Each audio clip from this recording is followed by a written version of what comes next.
Belajar, balik lagi sama Kak Mala. Di pertemuan kali ini kita akan membahas modul 3 untuk kelas 10 SMA, mata pelajaran pendidikan Pancasila dan Kewarganegaraan dengan judul Wajah Demokrasi Kita. Oh ya, sebelumnya teman-teman ada yang tahu nggak arti demokrasi itu apa? Teman-teman pernah dengar arti demokrasi yang berasal dari bahasa Yunani kuno, di mana demos berarti rakyat dan kratos berarti kekuasaan atau pemerintahan. Jadi dalam demokrasi warga negara memiliki hak yang sama untuk pengambilan keputusan yang dapat mengubah hidup mereka. Jadi demokrasi ini mengizinkan warga negara ikut serta dalam perumusan, pengembangan dan pembuatan hukum negara. Gitu. Kemudian ada pertanyaan buat warga belajar, ada apa saja sih di politik mengenai demokrasi ini? Jadi dalam politik demokrasi di negara kita itu terdapat dua hal. Yang pertama ada infrastruktur dan suprastruktur politik. Itu yang membangun politik ya. Tapi di sini kita akan membahas lebih lanjut mengenai infrastruktur politik. Kalau suprastruktur politik nanti lebih kepada trias politika gitu ya. Oke, sebelumnya pengertian dari suprastruktur politik adalah lembaga-lembaga negara yang melaksanakan fungsi legislatif, eksekutif, dan yudikatif.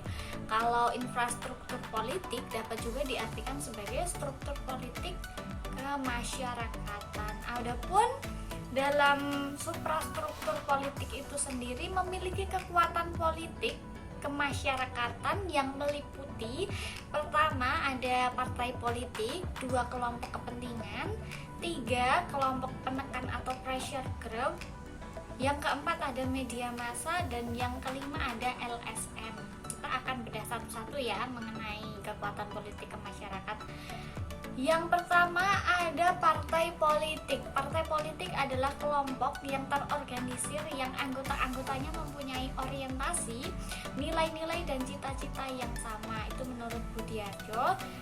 Tapi di tahun 1971 diikuti oleh 10 partai, sedangkan pada tahun 2014 diikuti 15 partai politik nasional. Teman-teman di sini pasti tahu dong partai-partai, misal kayak Partai Nasional Demokrat atau Nasdem, kemudian PKB, Partai Kebangkitan Bangsa, kemudian ada PKS, ada Partai Keadilan Sejahtera, ada PDIP atau Partai Demokrasi Indonesia Perjuangan, kemudian ada Partai Golongan Karya, ada Demokrat, ada Gerakan Raya Indonesia Raya, kemudian ada PAN, ada P3, ada Partai Hanura, Bulan Bintang, dan lain-lainnya.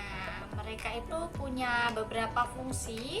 Yang pertama adalah komunikasi politik, di mana dalam praktek ketatanegaraan di Indonesia, fungsi partai politik tidak boleh bertentangan dengan Pancasila sebagai dasar negara dan Undang-Undang Dasar Negara Republik Indonesia tahun 1945 sebagai konstitusi yang mengatur penyelenggaraan negara. Itu. Jadi sistem kepartaian di Indonesia ini menganut sistem multipartai, yang artinya Indonesia tumbuh dan berkembang dengan sejumlah partai politik yang lebih dari 2 partai politik, seperti partai politik peserta pemilihan umum di tahun 2014 itu ada sekitar 15 partai politik gitu. Beberapa ini fungsi-fungsi partai politik ini, yang pertama ada komunikasi politik. Dalam komunikasi politik, partai politik menyerap berbagai pendapat yang ada pada masyarakat, kemudian merumuskannya dan diusulkan menjadi kebijakan pemerintah. Kemudian komunikasi politik ini berlangsung antara partai politik dengan masyarakat atau dengan pemerintah.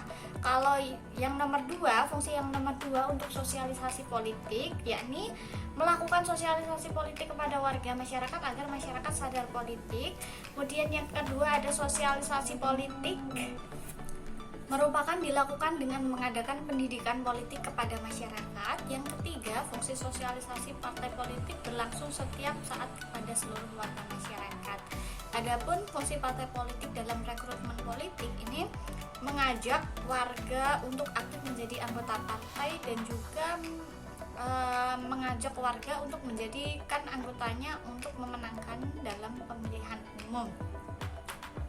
Kemudian fungsi partai politik yang keempat adalah pengatur konflik, di mana partai politik mengatur kesepakatan dalam berbangsa dan bernegara karena banyaknya kepentingan yang digagas oleh tiap individu atau kelompok dan diolah menjadi gagasan partai politik yang kemudian ditawarkan kepada berbagai pihak sebagai program pembangunan.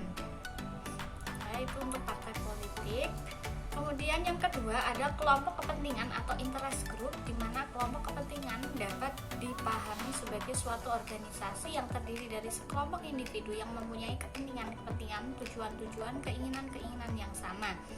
Aktivitas kelompok kepentingan di Indonesia meliputi berbagai bidang seperti perburuhan, kelompok buruh, gerakan perempuan, lingkungan keagamaan, budaya dan seni, perlindungan terhadap konsumen, kemanusiaan atau yang lain dalam berbagai kepentingan masyarakat.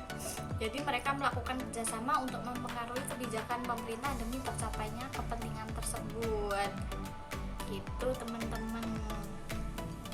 Salah satu contohnya adalah kelompok kepentingan buruh. Mereka berkumpul dalam berbagai macam organisasi perburuhan di Indonesia. Mereka memiliki kepentingan menolak pemutusan hubungan kerja melalui demonstrasi. Misal kayak ya pas waktu itu tuh demonstrasi buruh yang menolak pemutusan hubungan kerja dan menolak pekerja asing ya teman-teman, itu pernah terjadi, saya lupa tahunnya. Kemudian untuk yang ketiga ada infrastruktur politik yang bernama kelompok penekan atau pressure group.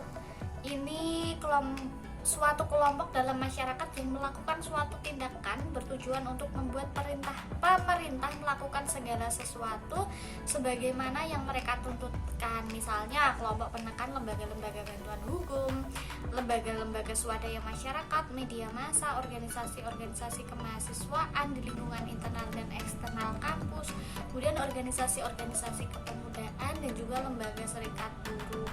Ada juga partai politik dan lain sebagainya gitu.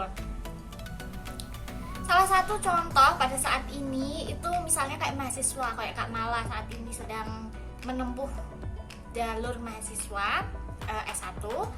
Ini mahasiswa itu dapat memberikan tuntutan kepada pemerintah atau kelompok yang dianggap tidak sejalan dengan kepentingan rakyat. Jadi mahasiswa itu juga istilahnya juga wakil rakyat gitu, yang dimana tuntutan mahasiswa dapat digunakan oleh pemerintah sebagai sarana untuk merefleksikan program pembangunan yang dijalankannya.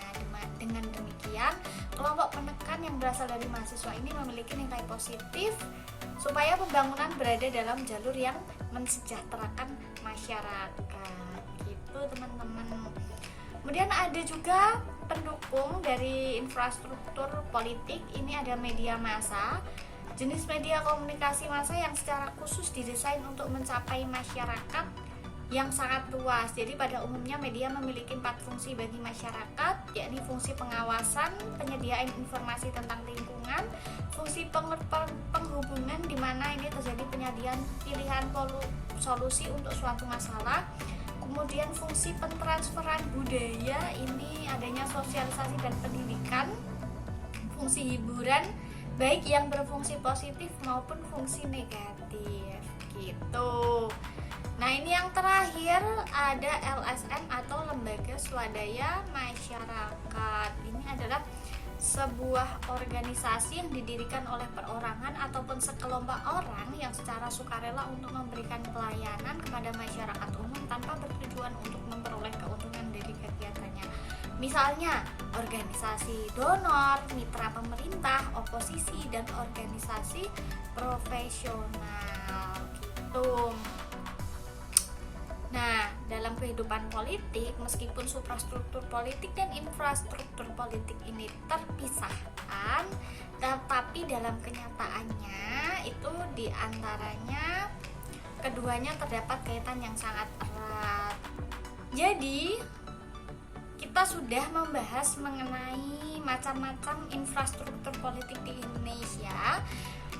Kesimpulannya, dalam kehidupan politik, meskipun suprastruktur politik dan infrastruktur politik dipisahkan, tetapi dalam kenyataannya di antara keduanya terdapat kaitan yang sangat erat. Jadi suprastruktur politik akan mantap jika didukung oleh infrastruktur politik yang mantap pula.